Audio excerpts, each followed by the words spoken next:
Hello, I'm Potato2, this is Project Zomboid, and I like this game.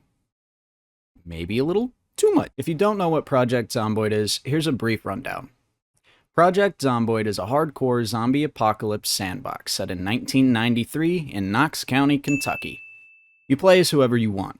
Yourself, your neighbor, your boss, anyone you can think of you can make in the character creator. And what's the goal, you ask? Simple. Survive. If you die, you can make a new character and sort of pick up where you left off, but if you leveled any skills while you were still among the living, get fucked, you've lost them all. And to add insult to injury, leveling is easily the most time-consuming part of the game. 2 hours later. And I hope you're not suffering from main character syndrome, because even if you die, the world marches on. So if you were unfortunate enough to have gotten overwhelmed at home, good luck getting any of your supplies back anytime soon, and welcome back to square one. Obviously, there's way more to PZ. Like, you aren't the main character in an action thriller. You are just a person.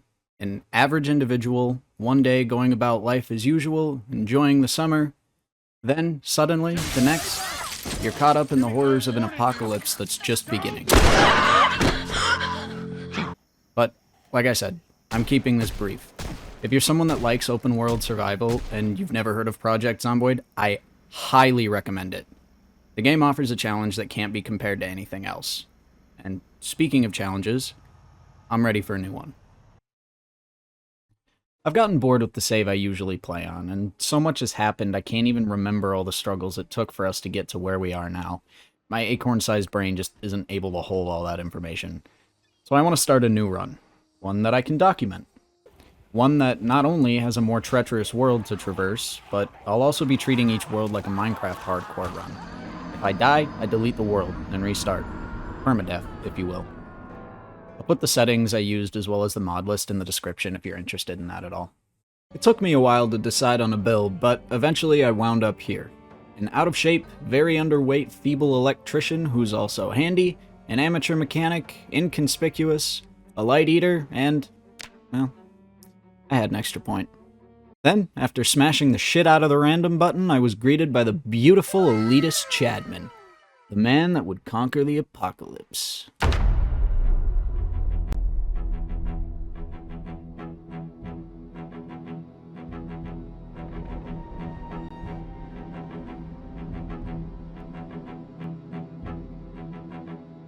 Day one was all about taking inventory and gathering the essentials. Food, a weapon, some protective clothing, maybe a backpack if I got super lucky.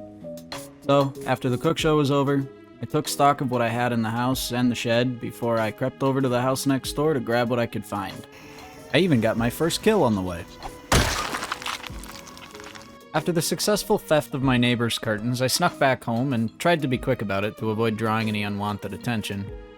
I started unpacking what I had and moving the radios around when Woodcraft came on, so I took a quick break. Once that was over, I set the two radios down and turned them on. The news was playing on one already, and I found out a little more about the end of the world. And while I sat there in shock, the table made a break for it, so I decided to set the two radios on the floor. One tuned into the news, and the other tuned into a local talk show. I figured between the two I should be able to keep pretty well informed. I decided I was going to need a watch at some point, and upon stepping out of the house, I noticed something way better than a watch. There's a whole-ass logging truck just waiting across the street.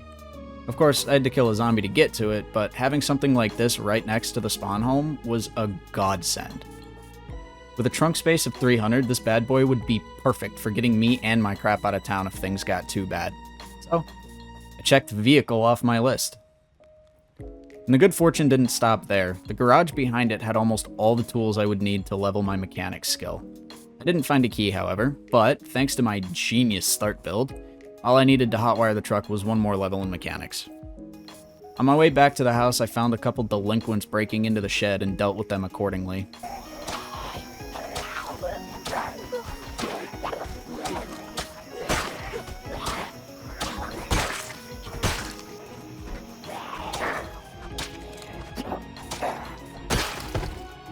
One of them even had a watch, so that problem was dealt with too.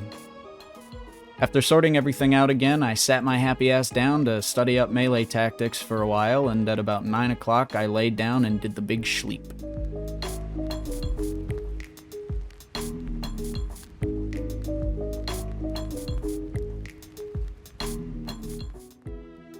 The only tool I didn't find in that garage I checked yesterday was a wrench, so when I woke up, I went to steal shit from yet another neighbor. I looted a garage just past my backyard and didn't find what I was looking for, but I did find a couple empty bottles to use for water. Then I fired up the couple neurons I have left and decided that the school down the street would be a good place to find loot. I'm almost guaranteed a backpack, I'll find plenty of skill books in the library, and if the RNG gods are on my side, there will be a wrench in one of the vehicles in the parking lot.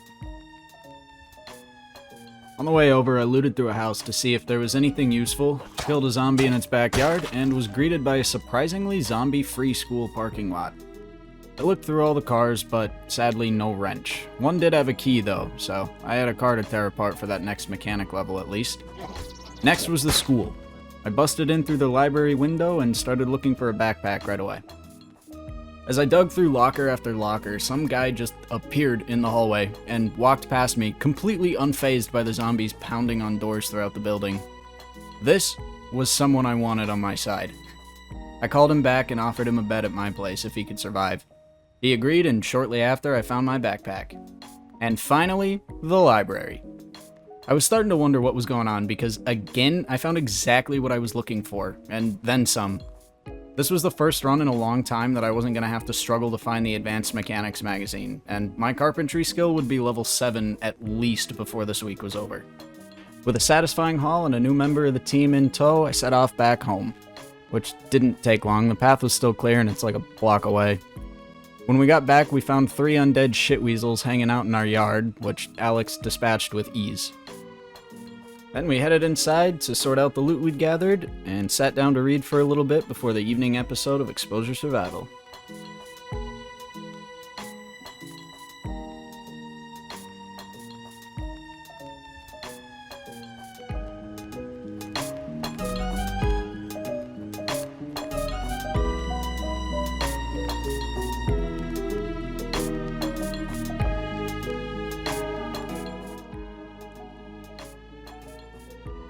Day 3 was for the books. Alex and I agreed that we didn't have any good reason to go anywhere, so I did a lot of reading. Considering all the carpentry books I'd found the day before, it felt like a good chance to farm some levels before the TV inevitably stopped playing anything. So that's what I did the entire day. The news radio talked about the president addressing the nation, assuring everybody that the outbreak was contained and that there was no reason to worry. Meanwhile, the World Health Organization grounded all flights in and out of America. Alex and I didn't really know what to make of what we'd heard throughout the day, but we both knew it wasn't good. And I ended the day how I started it, reading. Just trying to focus on my own survival and not worry too much about the world as a whole.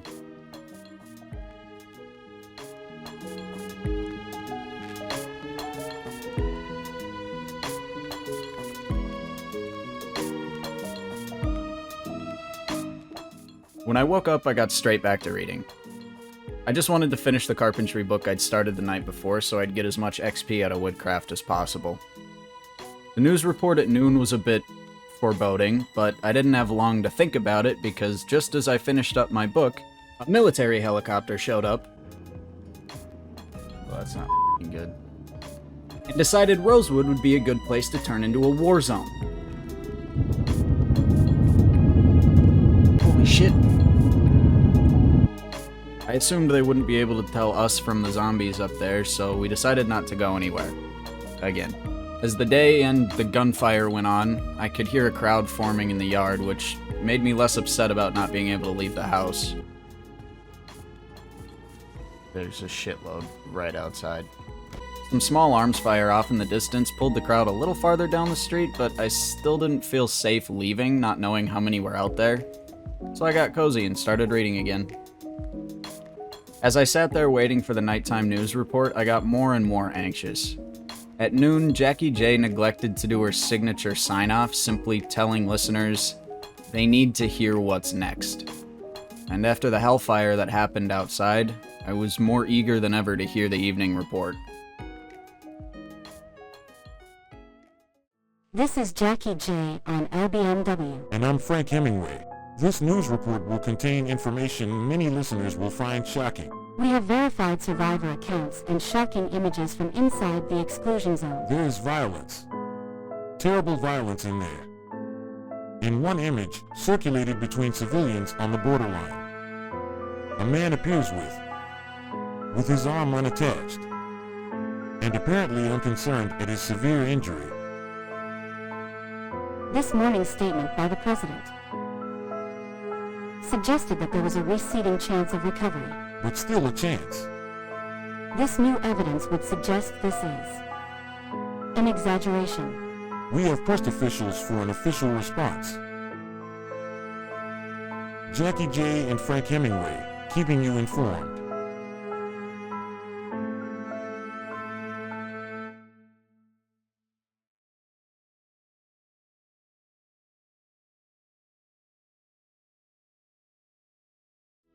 Hello again. If you made it this far, I just wanted to say thanks for watching. This is the first video I've done in like 10 years, so I'm still pretty rusty, but I had so much fun making this video. I already started on the next part too, so if you want to see what happens next, make sure to subscribe. Also, I'm new to this, so throw some criticism into the comments for me to build on. Okay, thanks. Bye.